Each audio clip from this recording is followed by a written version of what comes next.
ايش شو هالطعمة الخرافية، الحموضة مع البندورة مع السفرجل واللحمة ومع الرز. والله العظيم يا جماعة الخير، عن جد هي الأكلة لأهل حلب إبداع مو طبيعي. بسم الله الرحمن الرحيم.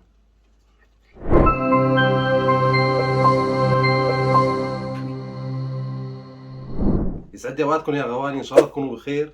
اليوم الفيديو مخصوص لجماعتنا واهالينا وحبايبنا اهل حلب واكلاتها. اليوم رح نعمل سفرجليه. سفرجليه يا خاي، سفرجليه باللحمه وبالرمان وعصير الرمان. ايش بك؟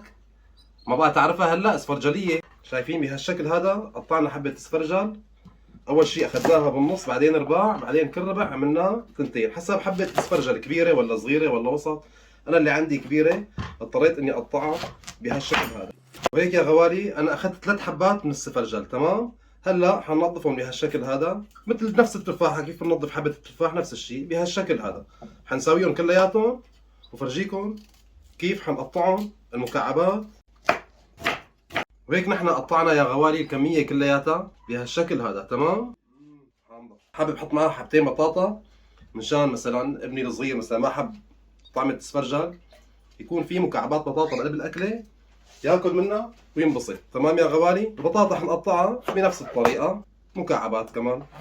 طبعا البطاطا والسفرجل بيستووا مع بعض، بيطلعوا نفس الشيء لانه نفس القوام التنتين، البطاطا والسفرجل. هيك بعد ما خلصنا يا غوالي بنجيب طنجره على قد الكميه اللي عندنا، بنحطها على الغاز، بنشغل تحت منها، بنحط شويه زيت ابيض اختياري، بتحبوا تحطوا سمنه فيكم تحطوا سمنه، تحطوا زيت ما بتفرق. تمام، وشويه زيت زيتون صغار، بس لا تكتروا لانه اللحم لازم تختاروا نوع اللحمه. لحمه الغنم تكون مدهنه، اذا ما في لحمه مدهنه تجيبوا ليه لحالها تفرموها وتحطوها بقلب الاكله.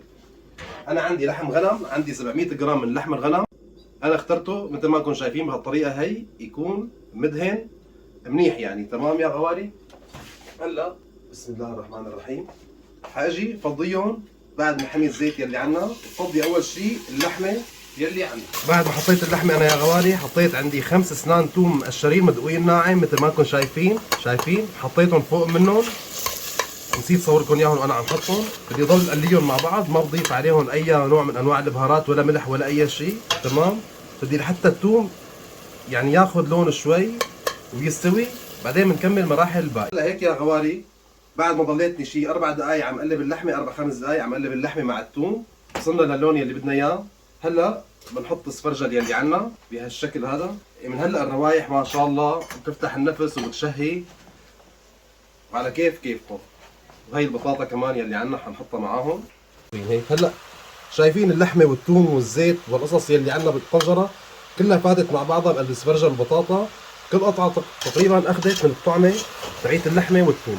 هلا بنغطيهم شغله 3-4 دقائق ثانيات. تمام، طبعا النار عندنا قويه، نحن ما هدينا النار لسه عليها. عندي هون معلقتين دبس بندوره، وعندي عصير 4 حبات بندوره على الخلاط عاصرهم بهالشكل هذا وحاطهم هون. هدول بدنا الدبس بندوره وعصير البندوره بدنا نحطهم فوق السفرجل يلي عندنا. بتقولوا لحالكم الرمان قاسي، واذا بدنا نعمل عصير بردقان لازم المكبس هذا يلي هيك مثل المكبس تبع عصير البردقان اللي بالمطاعم بتشوفوه. تمام، شايفين يا غوالي كيف صارت عنا الرمانه. وهلا بنقول بسم الله الله اكبر. شايفين عصير الرمان يا غوالي؟ هي احلى عصير رمان بدون المكبس تبع العصير، ولحالها نزلت الرمانه. شايفين هيك يا غوالي؟ بنغطي عليهم 5 دقائق. تمام، على نار هاديه. هلا عليت تحت منهم. هلا بفضي معلقتين الدبس بندوره يلي عنا، ونفضي عصير 4 حبات بندوره. شايفين انا نقيتهم يكونوا حمر كثير، طلعوا معنا بهاللون ما شاء الله.